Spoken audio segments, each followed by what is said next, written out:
How to fix pending Robux in Roblox. Hi guys, welcome back to the new video. In this video I'm going to show you how you can do it easily.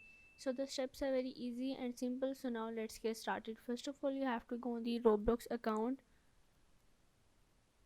and here you have to sign up or log in your account.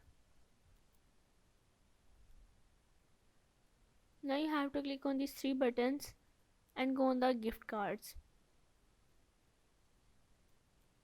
Here you have to go on the redeem card.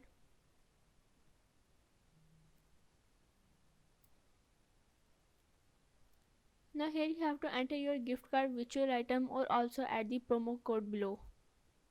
Once you add the code, you have to click on the redeem and go on the gift card. Here you have to add your country name.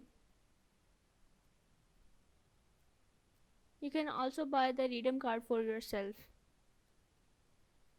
So yeah, this is how you can fix pending Robux in the Roblox.